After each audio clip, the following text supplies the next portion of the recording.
Introspectiva de Tomás García Hernández. Su pasión por la lectura y escritura rescataron la memoria histórica de Tuxtepec. Tomás García Hernández nació en una cuna humilde de Tuxtepec. Desciende de la tercera generación de tuxtepecanos. Su pasión por la lectura nació en la infancia, sin pensar que esto lo llevaría a introducirse en la escritura.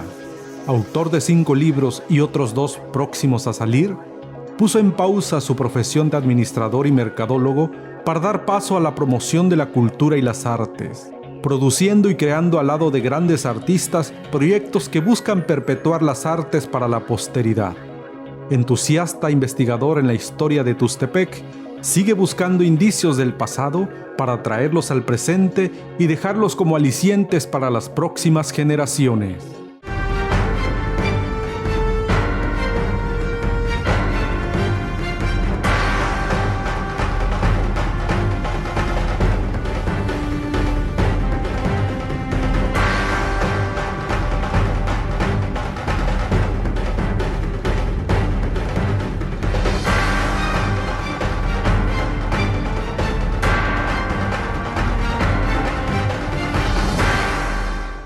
Yo nací aquí en Tuxtepec, yo soy originario de esta ciudad.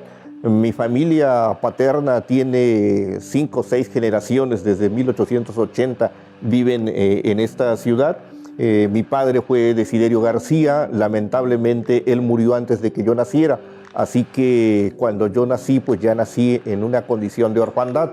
Mi madre es Cecilia Hernández, ella es de ascendencia mazateca, y por necesidades de trabajo, una vez que yo nací, ella me deja a cargo de mis abuelos paternos, que eran 2 personas que me dieron un enorme cariño, pero que vivían también en una condición de pobreza muy grande, de tal forma que voy a crecer en medio de múltiples carencias, pero eso sí, rodeado de una gran prole que ahora son mis hermanos y que me dieron cariño y me dieron afecto y me permitieron crecer y ser feliz a pesar de las condiciones difíciles en las que nos tocó vivir, ¿no? Entonces me toca crecer en los años 60 y 70, cuando todavía hay ese remanente del Tuxtepec de antaño, de ese Tuxtepec gregario, unido, donde todas las familias se conocían, ¿no? Enfrente estaban los Fojaco, al lado los Medina, los Morales, los Lara, en fin, conocíamos a todo nuestro entorno inmediato. Y además, pues contábamos con los amigos de la cuadra, es decir, eran los vecinos que estaban ahí, que coincidíamos en la calle, en los pocos centros de reunión que había para los niños, para los jóvenes. Entonces teníamos un mundo local que era importante y que nos fue nutriendo de esta tierra, de sus tradiciones, de su gente, de sus costumbres. Entonces, en ese sentido, a pesar de la orfandad, a pesar de las difíciles condiciones económicas, yo fui feliz, tuve una infancia feliz, disfrutando del clima, de los traspatios, de la orilla del río, de todos los juegos además con los que uno crece, ¿no? En este medio. Y creo que de alguna manera, si bien es cierta esa frase que dice que infancia es destino, bueno, pues para mí lo fue en particular porque me permitió echar raíces profundas. Yo a veces digo que mi vida tiene como 3 etapas, ¿no? La primera, que son los 15 años iniciales que viví en Tuxtepec. La segunda son casi 40 años fuera de esta comunidad. Y finalmente esa tercera que estoy viviendo, que es el retorno después de muchos años con una visión distinta, a hacer también un quehacer diferente en la comunidad, ¿no? Entonces, esa primera época fue fundamental para arraigarme, para entender, para querer esta tierra. ¿Le tocó todavía bañarse en las aguas del río Papaloapa? Sí, por supuesto. No solo nos bañábamos en el río, sino que era también un espacio de juego, ¿no? Porque podíamos pescar, por ejemplo, podíamos agarrar camarones, podíamos cruzar en algunos puntos hacia el playón, por ejemplo, que está en la parte del barrio abajo, podíamos cruzar hacia San Bartolo, en fin, podíamos ir al Yucal, donde había un gran playón, donde ahora está la cervecera. Allá había un gran playón a buscar piedras, a buscar restos materiales de diferentes cosas para hacer lo que en las escuelas anteriormente se llamaba trabajos manuales, ¿no? Que que al no poder comprar muchas de las cosas prefabricadas, bueno, pues tenía que ingeniármelas utilizando estos elementos de la naturaleza para poder cumplir con esa parte de la asignatura. ¿Cómo fue su preparación académica? ¿Estudió aquí en Tuxtepec? Sí, yo estudié mi primaria en la Escuela Roberto Colorado y ahí tuve grandes amigos y también extraordinarios maestros, algunos de los cuales los traté después, como el profesor Celio Toledo, por ejemplo, ¿no? Que es también un referente de la vida ismeña en Tuxtepec. Grandes amigos, algunos de los cuales los he encontrado ahora de vuelta. Y ahí me formé en la primaria, la secundaria la hice en la ETI 41. Soy esa generación que hizo el tránsito entre la ETI 41 y la secundaria número 2. Y también ahí tuve la fortuna de pertenecer a una generación extraordinaria de hombres y mujeres brillantes. Y no me refiero a mi grupo, sino me refiero a mi generación en su conjunto, ¿no? Ahí están personajes como el doctor Cirilo Nolasco, formado como científico en Japón. Ahí está el doctor Naún Sánchez de la Universidad Nicolaita. Ahí está Eviel Pérez Magaña, por ejemplo, político prominente. Es decir, mi generación fue verdaderamente notable, digamos, por los personajes, por la gente con la que me tocó convivir, que me tocó conocer en esa época de secundaria. Y al terminar la secundaria me fui a Córdoba para hacer el bachillerato. Y una vez concluido el bachillerato me fui a la Ciudad de México para cursar la carrera de administración. Soy egresado de la Universidad Metropolitana y concluida mi formación profesional hice 2 maestrías, una en la UNAM en organizaciones y otra en una universidad privada sobre mercadotecnia. Entonces, digamos que yo tengo también como dos visiones o 2 actividades generales en mi vida. La que tiene que ver con el ejercicio profesional, en donde soy administrador y mercadólogo, y la que tiene que ver con la vida cultural, que es la manera en que me conocen aquí, ¿no? Así es. En su enseñanza, ya ve que en la secundaria, pues es donde uno como joven tiene más apreciación de muchas cosas. Y ¿qué maestros o qué personajes influyeron a usted para poder, por ejemplo, estudiar administración o en la vida cultural que usted tiene? Fíjate que de esa etapa no tengo referentes importantes. Sin embargo, en la preparatoria sí lo tengo, ¿no? Guardo un especial aprecio por mi maestro de antropología y de historia del arte, el profesor Martel, el cual nos hablaba con un enorme entusiasmo de lo que eran las obras clásicas, la pintura, la escultura, las obras grandes de la época del Renacimiento y de todos estos autores extraordinarios, ¿no? Como Da Vinci, por ejemplo, como Miguel Ángel, grandes construcciones, y eso me lo quedé para siempre y viví muchos años con la inquietud de poder conocer todo eso que el profesor Martel nos hablaba y nos dibujaba en el pizarrón, ¿no? Finalmente, pues una de mis grandes pasiones también ha sido viajar. He tenido la fortuna de recorrer casi todo mi país y también de viajar varias veces a Europa, donde he podido ir a esos museos, a conocer esos sitios, a estar al frente de esas grandes construcciones y de esas obras maestras que algún día, en mi época preparatoriana, el profesor Martel nos hablaba con tanto entusiasmo. Y por supuesto sí es una experiencia significativa el poder conocer la obra de los grandes maestros cuando uno tiene el interés por la vida cultural. ¿Cómo fue su encuentro con la literatura y la escritura? Yo creo, porque en mi casa te comentaba, pues vivimos con una gran cantidad de carencias. Mi casa era una casa rústica de piso de tierra, de madera y palma, en la cual no teníamos libros. Entonces mi encuentro con el libro se da a partir de los libros de texto gratuitos. Y ahí yo descubro 2 cosas del libro, ¿no? La capacidad de transmitir el conocimiento, la capacidad de concentrar una gran cantidad de saberes de mucho tipo.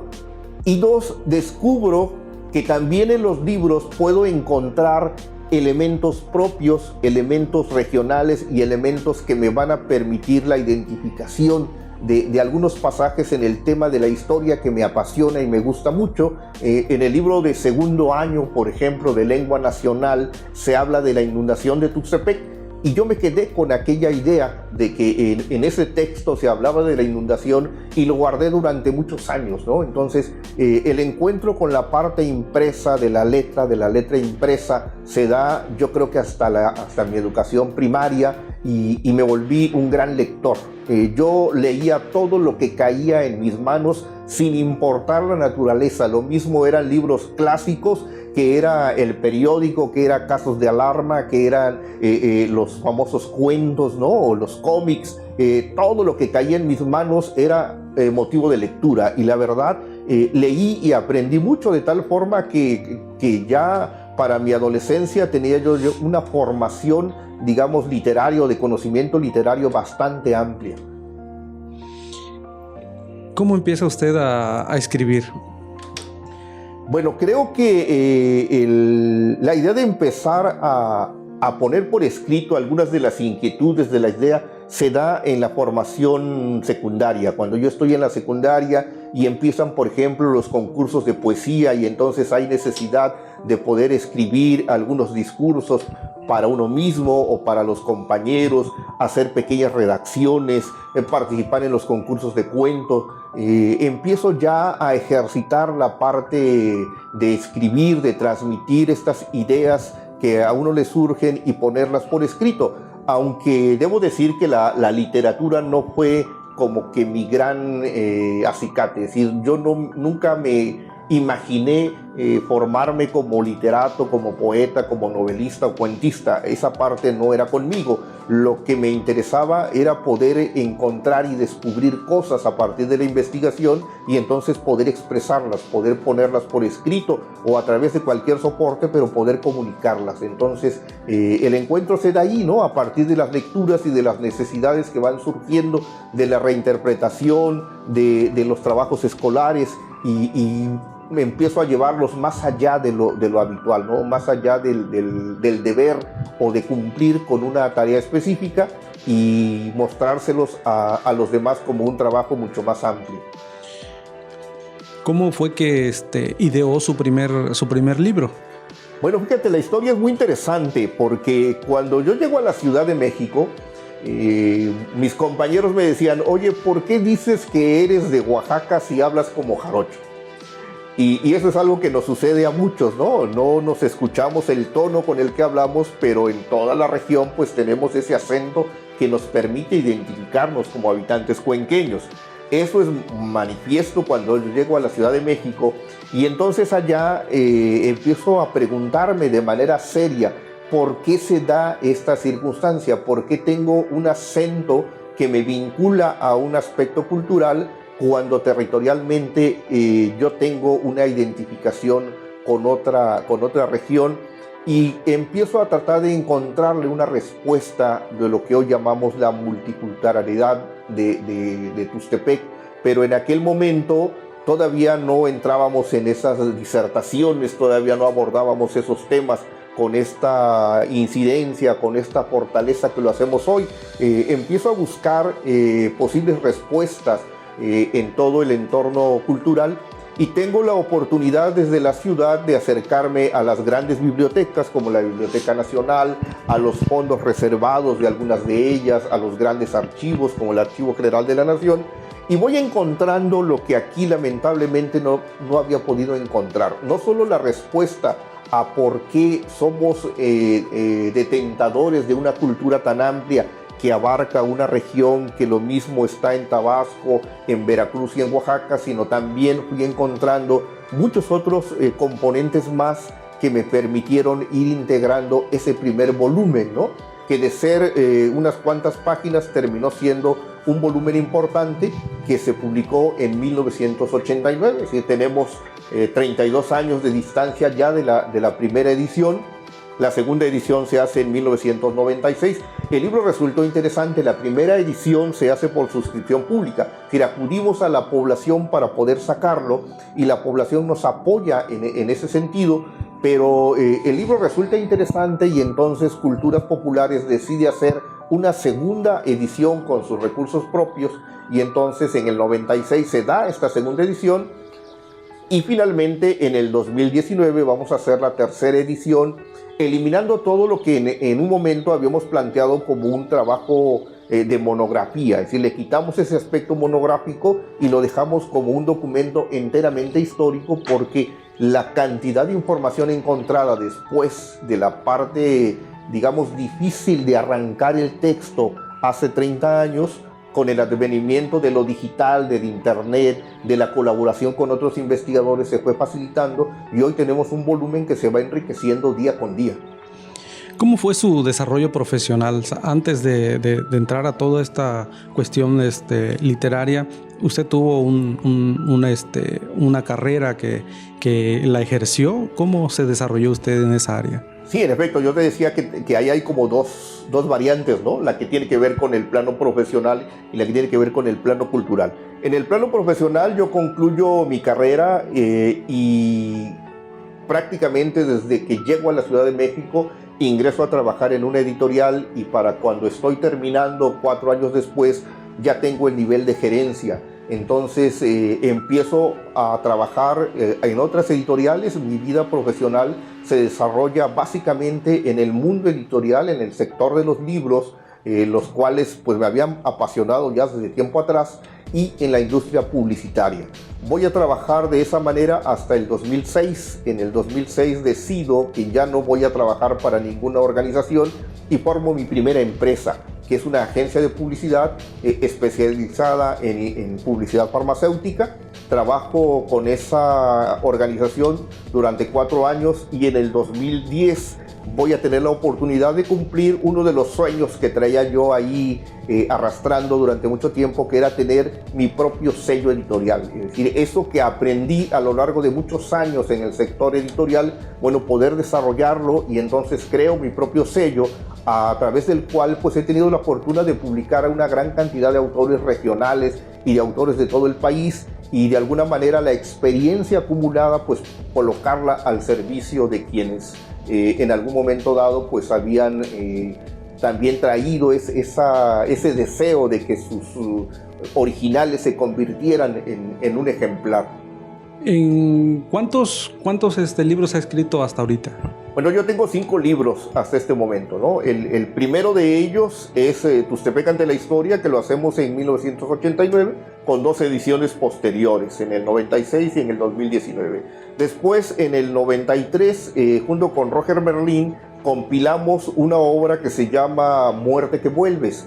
Ahí lo que hicimos fue tomar los trabajos de los compañeros de Culturas Populares y darle forma de libro, sobre todo lo que es la tradición del Día de Muertos en las comunidades chinantecas y mazatecas más importantes. Entonces, este volumen, pues que ha sido de referencia casi obligada para quien quiere conocer la riqueza de la tradición del Día de Muertos, me permitió ya esbozar algunas de las ideas que posteriormente empezaría a trabajar ya en temas concretos sobre este fenómeno que es la festividad del Día de Muertos en todo el país. Posteriormente, en el 94, empezamos a trabajar en el antecedente de lo que será el libro que se llama 1944, el año cero. Lo publicamos en el 2014. 1944, el año cero, es el primer libro digital de Tuxtepec. Es un libro que ya no tiene formato en papel, sino tiene formato electrónico para ser transmitido a través de las redes. Pero el antecedente de ese material se da en 1994, cuando creamos un primer folleto o un primer catálogo de fotografías y de materiales que encontramos, porque el tema de la inundación que yo había descubierto allá en los libros de texto de segundo año va a estar presente y me voy a dar cuenta que también tiene interés para la comunidad, pero que no hay una compilación que permita reunir todos los materiales, todos los archivos fotográficos para que las personas tengan un conocimiento de lo que fue y del impacto y la significación que tuvo ese momento, ¿no? Paralelamente empiezo a trabajar en una serie de cuentos para niños que llamamos cuentos chinantecos para niños, y ese trabajo lo empiezo a llevar a la parte mazateca hago el primer volumen de cuentos mazatecos para niños, pero se queda inconcluso. De tal forma que en el 2007, con el apoyo del programa cultural del Sotavento, saco a la luz un libro que se llama Cuentos Mazatecos para Niños. Y Cuentos Mazatecos para Niños recopila 5 narraciones ilustradas por un grupo de jóvenes ilustradores, algunos de los cuales ya son destacados ilustradores en este momento, y es un libro pensado para que a los pequeños, los papás, les lean las historias tradicionales de la región mazateca. Posteriormente, ya en lo que va de este siglo, en el 2018 vamos a colaborar un grupo de personas, un grupo de escritores locales. Ahí yo voy a ser no solo escritor como parte de ese colectivo, sino también editor del material, que es el libro de Flor de Piña, Visiones y Revisiones, que surgió por los 60 años, el aniversario número 60 del baile Flor de Piña.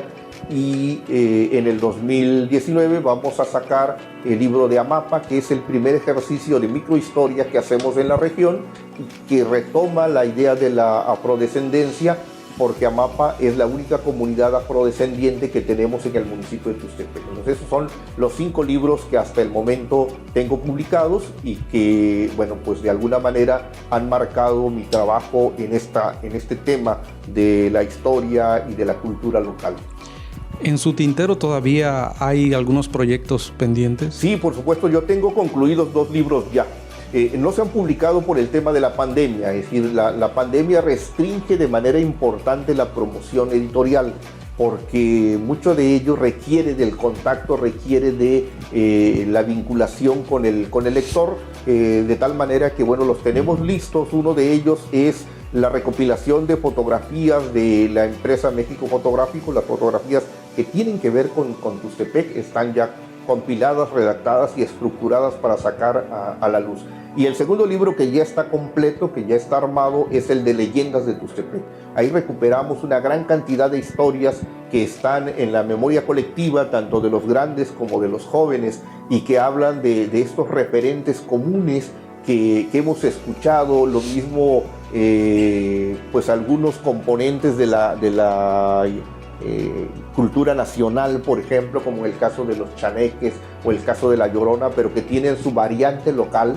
Entonces, pues los hemos recopilado y los hemos integrado en este libro que se llama Leyendas de Tuxtepec, que yo espero que el próximo año, ya con una circunstancia distinta para poder promoverlos, podamos ya sacarlos a la luz. Los libros podrían decirse que son como hijos para el escritor. De esos libros, ¿cuál ha sido el que más pues satisfacción le ha dado a usted? Mira, yo creo que todos en su momento, porque igualmente si lo pensamos en términos de ser hijos, pues todos nuestros hijos los queremos, los apreciamos y en algún momento son motivo de orgullo, ¿no? O de satisfacción por lo que hacen. Igual sucede con los libros, es decir, en algún momento cubrieron necesidades muy concretas, tuvieron una proyección y han seguido caminos muy diferentes. Quizás el que más ha permanecido, de ahí sus 3 ediciones, sea el de Tuxtepec ante la historia, y también es quizás el libro con el que más me identifican. Sin embargo, los demás también son libros significativos porque abonan o aportan características muy particulares sobre los temas que al menos a mí me ha interesado tratar, y en ese sentido pues son significativos, ¿no? Así es. Por ejemplo, Tuxtepec ante la historia es un referente entre el antes y el después de lo que era Tuxtepec, ¿no? Es como el renacimiento de Tuxtepec. Entonces, ese libro hace que pues ese hecho histórico quede en la memoria de las personas, y posteriormente hace que pues se conmemore ese día, ¿no? Entonces, eso es muy importante porque usted logró hacer eso, ¿no? Rescatar esa memoria de ese acontecimiento importante, ¿no? En ese libro. Sí, creo que lo que ha aportado en términos de la sociedad en su conjunto este libro es significativo, porque algunos eventos que tenemos hoy como actos cívicos o como actos importantes para la comunidad, por ejemplo, la inundación de 1944 con los eventos que se realizan el día 23 de septiembre. De hecho, cuando publicamos en el 94 el primer catálogo de fotografías, se crearon de manera conjunta el Parque del Cincuentenario, que es uno de los sitios en donde se realizan estos actos en conmemoración y en recuerdo de la memoria de quienes trabajaron en la reconstrucción. Entonces, esto surge de ahí, el visualizar a personajes como Roberto Colorado, como Ángel Grajales, por ejemplo, también surge del mismo libro, el posicionar o el volver a traer a la mente de los lectores la idea del plan de Tustepec, donde también se ha convertido en un referente para los actos cívicos, pues también surge de ahí. O sea, hay muchas cosas que surgieron del libro. Por ejemplo, el rito de Tuxtepec, que es una obra de Alberto Barrientos, pues también nace precisamente del libro mismo, ¿no? Y muchos otros trabajos, algunos que han sido efímeros, o tesis que han desarrollado algunos estudiantes, no solo de aquí, sino de otras universidades, pues también han tomado como referente a este volumen, y creo que en ese sentido pues ha caminado su propia línea de quehacer y de presencia dentro de la comunidad. ¿Qué otros géneros literarios ha escrito? Mira, a mí me interesa fundamentalmente la parte de investigación, ¿no? El poder armar ensayos, el poder expresar ideas, estructurar ideas alrededor de ciertos fenómenos.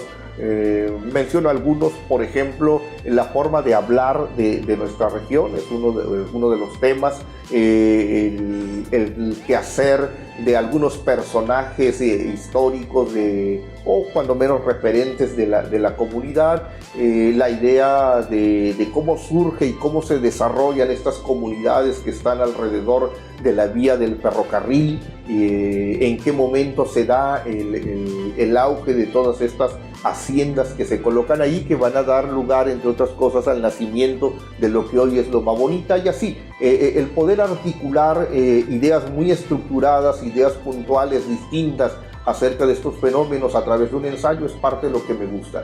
Me gusta un poquito la crónica, pero no soy muy bueno porque la parte literaria no es lo mío, ¿no? Esta idea de las leyendas tienen más de documentación que de verdadera expresión literaria. Hay quienes hacen muy buena crónica aquí, sin embargo, a mí se me dificulta un poco. Sin embargo, pues es algo de lo que también me gusta hacer, ¿no? Un poquito la crónica de alguna manera periodística, documentada, me interesa, me gusta hacerla, y en los últimos, en este año de pandemia, hicimos una serie que le llamamos Culturama de la Cuenca, en donde lo que tomamos es que muchos de estos pequeños artículos diseminados en muchos medios los conjuntamos y los hicimos en una versión para radio. Entonces le dimos un formato diferente a algo que ya traíamos ahí archivado y que empezamos a sacar para darles una dimensión distinta a través de las ondas sonoras. ¿Se considera usted un gestor cultural también? Sí, mira, desde los años 90 yo empecé a trabajar en la promoción cultural, ¿no? Y ser promotor cultural significa, primero, que te alejas de los reflectores, porque el que verdaderamente tiene que llevarse las palmas, el que tiene que recibir el aplauso y el reconocimiento es el creador, es el artista, es el artesano, es aquella persona que tiene ese talento y esa capacidad de decir y expresar cosas a partir de lo que hace, de su talento innato. Quienes no tenemos un talento tan refinado en esos temas, pues nos convertimos en los impulsores, ¿no? de todo esto, y por ello yo me identifico con este ser promotor cultural, ¿no? Estar apoyando y estar impulsando a quienes hacen un trabajo significativo, ya sea en la cultura, en las artesanías, en el arte en general, y que particularmente si son de esa región, bueno, pues estamos en la disponibilidad y en la mejor disposición para poder apoyarlos. ¿Qué proyectos importantes ha usted impulsado como promotor cultural? Bueno, creo que el proyecto más importante que arrancamos hace ya 30 años y que el próximo año tendrá la conclusión de la primera etapa es el del Museo de Tustepec. Esa idea surge precisamente también del libro de Tustepec ante la historia, y por diversas razones, bueno, se nos quedó estacionado. Hace 4 años que yo regreso a Tuxtepec. Una de las tareas inmediatas que me interesa retomar es el poder darle seguimiento a ese proyecto, y actualmente estamos concluyendo los trabajos de lo que va a ser la sala principal, y el próximo año, en los primeros meses, estaremos inaugurando la sala. Estaremos abriendo al público la sala ya con su contenido, ya con la función educativa que debe de cumplir ese museo, ¿no? Entonces es uno de los proyectos. He realizado en los últimos años acá un trabajo importante con artesanos para impulsarlos, para buscarles espacios de comercialización, para enseñarles mecanismos de comercialización, de organización colectiva, etc. También me interesa el tema de la afrodescendencia. Por lo consiguiente, trabajamos con la comunidad de Amapa al cumplir 250 años para que ellos pudieran recuperar su memoria histórica y tener elementos para poder trabajar y mantener vigente esta idea de lo que ha sido el único pueblo de este municipio de Tuxtepec, fundado por cédula virreinal, ¿no? Y he hecho otros trabajos, otros proyectos que tienen que ver con la gastronomía, por ejemplo en el Istmo de Tehuantepec o en Sierra Juárez, pero que ya no son de naturaleza local. Pero estamos trabajando de la misma manera con los pintores, y empezaremos a trabajar con los escritores de Tuxtepec, porque hay un gran talento también que necesita proyectarse en ese grupo de creadores. ¿Ha estado usted inmiscuido en la política? ¿Le gusta la política? Mira, no soy apolítico, ¿no? Pero no soy apolítico en el sentido en que Aristóteles hablaba del sum politicum, del hombre que vive en la polis o en las civitas, ¿no? El hombre que vive y convive con sus semejantes, y en este sentido uno no puede sustraerse a la acción colectiva, ni puede sustraerse a veces a la decisión o a tener que tomar decisiones dentro de la colectividad. Sin embargo, el ejercicio de la política como acto de poder, como desarrollo del poder, es algo que ha estado ajeno a mi vida profesional. Yo difícilmente me veo como un participante político en el sentido de la búsqueda del voto, en el sentido de la búsqueda del poder mediante esos mecanismos. Creo que no es para mí. Sin embargo, sí me interesa la política pública, es decir, sí me interesa el quehacer de quienes en un momento dado están trabajando o tienen la obligación de trabajar, ya sea por mandato de la población o porque sencillamente decidieron incrustarse por carrera profesional en esa línea. Sí me interesa la política pública de aquellos temas que tienen que ver con la vida cultural, que tienen que ver con el desarrollo comunitario, con las colectividades. Entonces, en ese sentido, bueno, pues sí participo, pero difícilmente me veo yo como un político, como un actor de masas, como ese tipo de cosas. Creo que no es para mí. ¿Cómo ve usted actualmente a Tuxtepec en todos los ámbitos? ¿Cómo considera, si usted tuviera que hacer un análisis de cómo se encuentra Tuxtepec, cuál sería su punto de vista? Mira, yo creo que Tuxtepec se encuentra ahora en una gran encrucijada. En una encrucijada porque en este cruce de caminos hay distintas alternativas que se pueden tomar.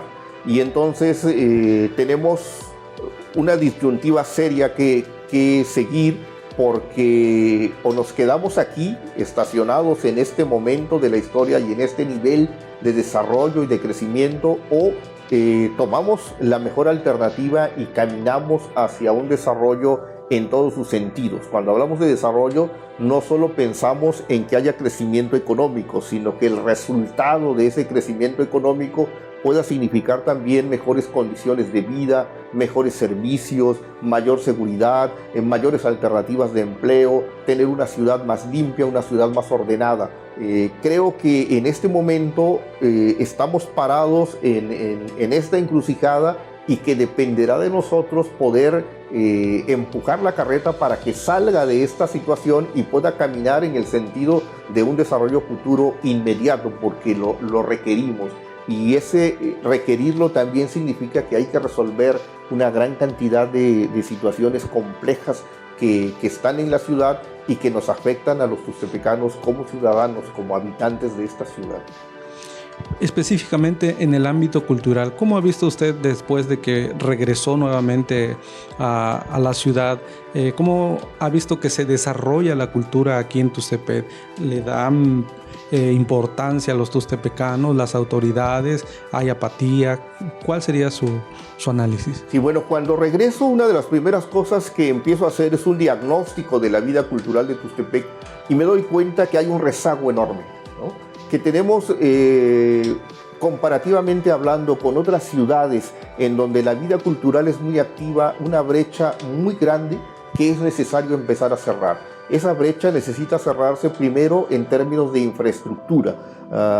Por decir algo, no tenemos un museo, afortunadamente estamos trabajando ya en ese sentido, pero en los últimos 50 años no hemos tenido un museo cuando es un requerimiento ya a nivel de la estadística de las Naciones Unidas, que nos dicen que por cada 80.000 habitantes debe existir un museo en una población, ¿no? No tenemos un teatro. El de la Casa de la Cultura no es un teatro, es un auditorio. No tenemos ningún teatro dentro de la ciudad y consecuentemente tampoco tenemos ninguna actividad relacionada con las artes escénicas, ¿no? No tenemos una galería. Es decir, no tenemos ningún lugar adecuado para poder traer exposiciones y artes plásticas y todo lo que tiene que ver con las artes visuales. Y como tal, no tenemos una gran cantidad de elementos de naturaleza, infraestructura, que nos ayuden a elevar el nivel de la oferta cultural, ¿no? Lo que sí tenemos es una gran cantidad de creadores, una gran cantidad de personas interesadas en aprender, en producir, en crear, en transformar elementos creativos. Eso sí lo tenemos. Y entonces, bueno, pues en lo que he estado trabajando es en la organización de estos grupos, de tal manera que podamos, en este planteamiento que llamamos Agenda de Cultura 2028, que podamos llegar a los 100 años de la ciudad con un planteamiento de cultura distinto, con un planteamiento de cultura donde tengamos festivales, donde tengamos un trabajo colectivo mucho más amplio, donde tengamos una mayor promoción de nuestros creadores y de nuestros artistas y donde tengamos espacios para la recreación y el entretenimiento que no solo incluyan a la ciudad que es cabecera del municipio, sino también a las comunidades, ¿no? Estas ideas las hemos expresado a las nuevas autoridades y hay el compromiso de ellos de tomarlas, lo cual nos parece positivo. También necesitamos darle seguimiento a ese tipo de promesas para que en la práctica se conviertan en una realidad. ¿Qué tan importante es la cultura para el desarrollo de una sociedad? He tenido la oportunidad de conocer las ciudades europeas y allá la cultura y allá el turismo descansa fundamentalmente en temas de cultura. No solo en la parte arquitectónica o en la parte tradicional, sino también en la modernidad, en lo que tiene que ver con las expresiones digitales, en lo que tiene que ver en las recreaciones que se hacen hoy con auxilio de la tecnología, en todo esto que tiene que ver con el arte y la cultura en su más alta expresión, ¿no? Y es el componente diario con el que viven muchas de las comunidades en los países desarrollados. Nosotros podemos, a partir del talento que tenemos, empezar a acercarnos a esos planteamientos, ¿no? Y sobre todo, trabajar en la sensibilización en las artes con niños y jóvenes de tal manera que los hagamos, por supuesto, jóvenes preparados, jóvenes si también se quiere, porque aquí don Víctor Bravo pensó siempre que la formación técnica era el futuro del país y lógicamente lo que se dio en Tustepec fue una formación técnica, se crearon escuelas técnicas, pero hasta que la Casa de la Cultura se crea no hubo el otro componente, el componente del humanismo, el componente de la cultura, y esas dos cosas tienen que ir de la mano. O sea, es importante formar médicos, arquitectos, ingenieros, pero es importante formarlos con la sensibilidad en la cultura y el arte, porque eso nos hace más humanos, nos hace más capaces de apreciar nuestro entorno y también, por supuesto, de proteger nuestro entorno, porque también requiere de ello. Si como tustepecanos nos volcáramos a detonar esta parte cultural, ¿usted cree que se desarrollaría más rápidamente Tustepec como una potencia económica? Hay muchos factores que pueden permitir que Tustepec se convierta en la ciudad referente del Estado. Lo mismo está el entorno natural, el patrimonio natural que tenemos, que gira alrededor del río Papaloapan, al que desafortunadamente lo hemos golpeado y lo hemos contaminado, y como alguna vez alguien dijo, le hemos dado la espalda. Bueno, partiendo de ahí, de nuestro entorno natural, podemos encontrar elementos para poder darle significación al desarrollo y a la vida futura del país. Si recuperamos nuestras tradiciones más puras, las que vienen de muchos años de estar presentes en la comunidad, que están relacionadas con la indumentaria, con la gastronomía, con las formas de expresión, con las festividades, etcétera, podemos capitalizar todo eso para ser vistos desde otros ojos, desde otras posiciones, como algo distinto, como algo significativo dentro del quehacer cultural de la comunidad. ¿Qué problemas enfrentan en la actualidad los escritores? Vemos que actualmente pues, las redes sociales, la piratería digital, ¿cuáles son los problemas que más ha enfrentado usted como escritor? Bueno, en el proceso de escribir hay un complemento, que es el de leer, ¿no? Es el que cierra el ciclo.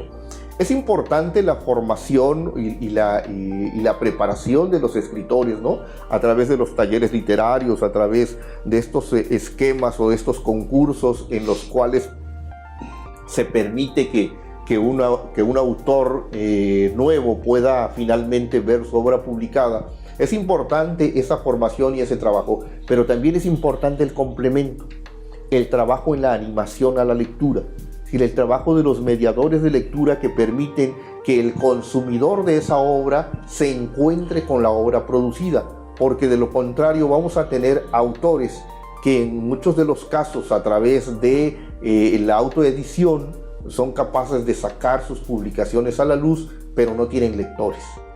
Esas son unas problemáticas serias a las que nos enfrentamos, ¿no? Por otro lado, el mundo digital, que en otras latitudes es importante y que es como la gran alternativa que existe ahora, en el caso de nuestra región todavía no está tan desarrollado. Todavía tenemos que estar trabajando sobre el libro físico, porque el componente digital todavía no lo hemos desarrollado con esa fuerza que tiene en otras regiones o en otros lugares. Entonces, una de las inconvenientes o uno de los grandes problemas que hay para un escritor es, por supuesto, la piratería, es, por supuesto, el uso de los contenidos sin darle el crédito correspondiente a quien se tomó el trabajo de crear intelectualmente ese contenido, y, por supuesto, es muy difícil para un escritor tener su volumen, ya sea en formato digital o en formato físico, y no tener localmente los canales adecuados para que esa obra llegue a los lectores, que es donde finalmente, es decir, no escribimos para nosotros, no escribimos para leernos nosotros, escribimos para que haya lectores que se interesen en nuestras ideas y en las cosas que queremos transmitir a través de esos medios. ¿Tendrá usted algún dato de qué tanto leen los tustepecanos? En términos generales, el consumo per cápita de libros en México es de 3 libros por año, en términos nacionales. Porque el INEGI levanta una encuesta de consumo de cultura cada año, pero no la divide al grado de poder saber cuánto lee de manera concreta una ciudad. Pero en términos generales, ese es el estándar en el que nos estamos moviendo. Por experiencia, yo sé, por mi experiencia, porque por decisión también soy editor, que dentro de la ciudad la capacidad de consumo de un ejemplar en Tuxtepec va de los 200 a los 500 ejemplares. Difícilmente alguien que publique un tiraje de 1000 ejemplares va a poder desplazarlos en los primeros 2 años en su totalidad, ¿no? Normalmente el consumo local oscila entre 200 y 500 ejemplares para los casos de volúmenes de gran éxito. Bien. Si tuviera usted que hacer un análisis profundo de su vida, así como la ha dividido usted en 3 partes, ¿Con qué se queda usted? ¿Con su parte literaria o con su parte profesional? ¿Qué le apasiona más de estas dos partes? Yo creo que son igualmente emotivas y creo que cada una de ellas las he vivido de manera importante, ¿no?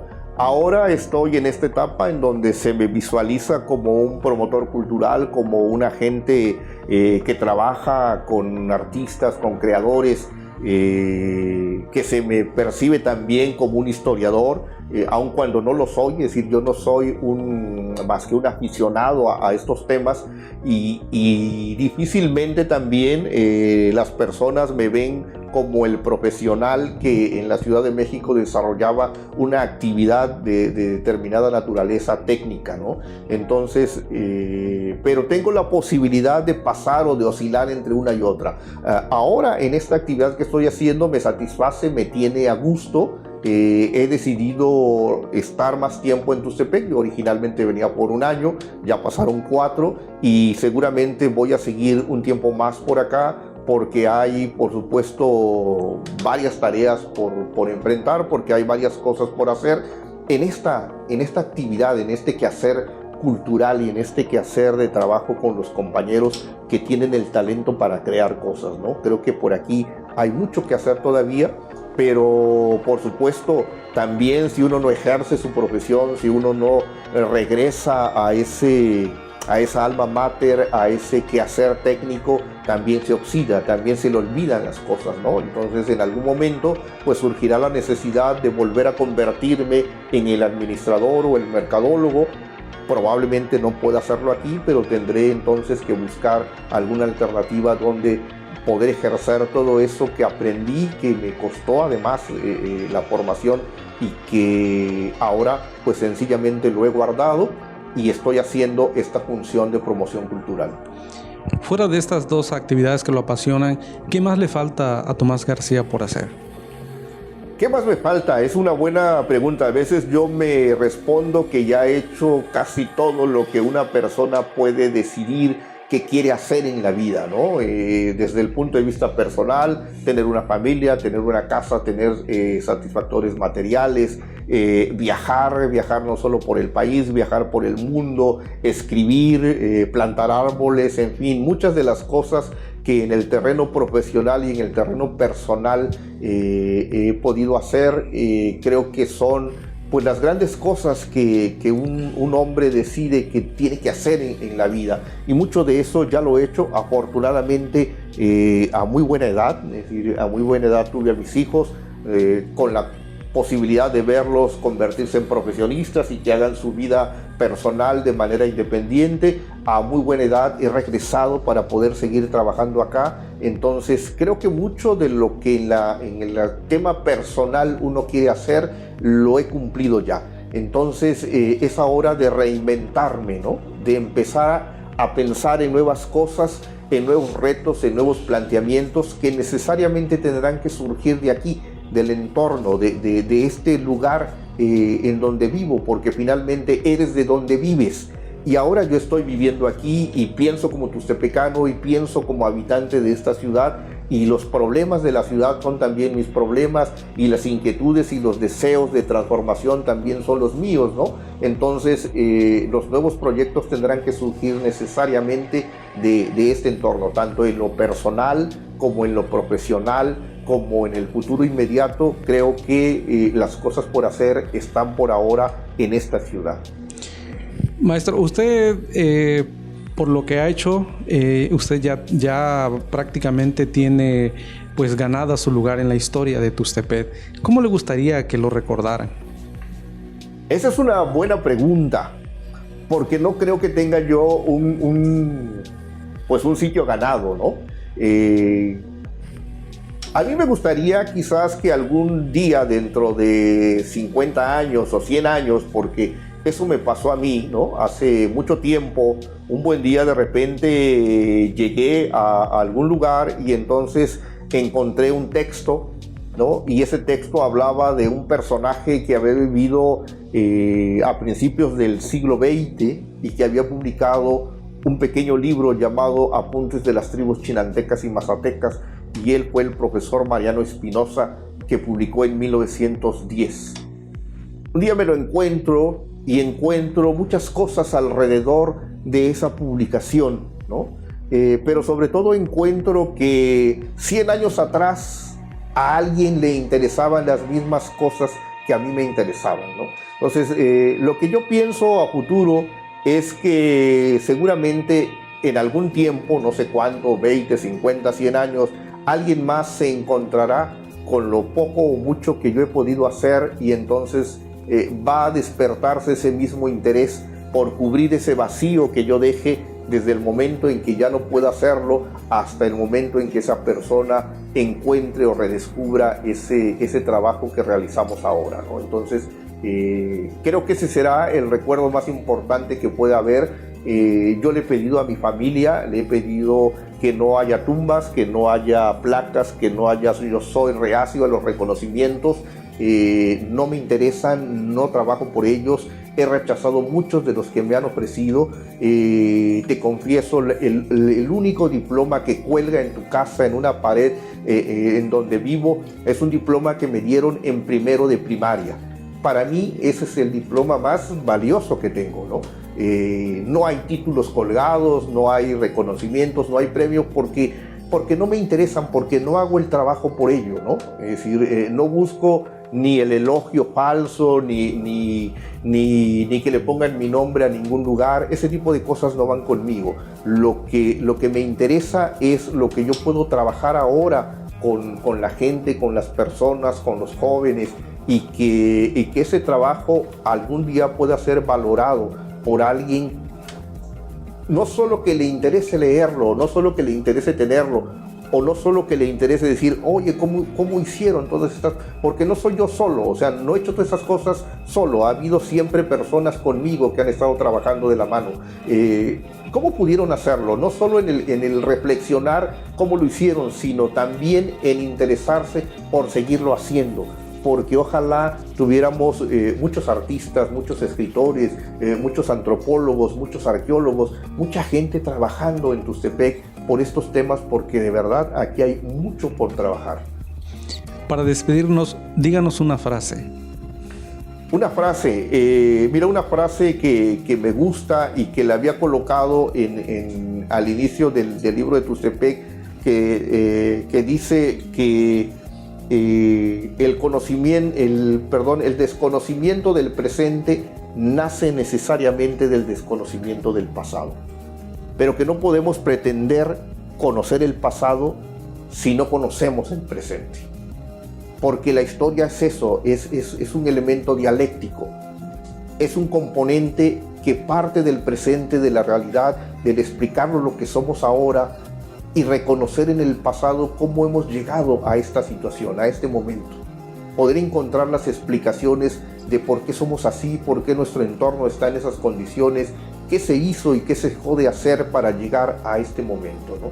Pero tenemos que conocer dónde estamos parados para poder acercarnos al conocimiento puntual de lo que hemos sido antes, porque finalmente somos el resultado de toda esa trayectoria y de toda esa vida que ha transitado, en donde han estado nuestros padres, nuestros abuelos, para que nosotros podamos estar aquí hoy haciendo y trabajando en esta comunidad y en cualquier otra.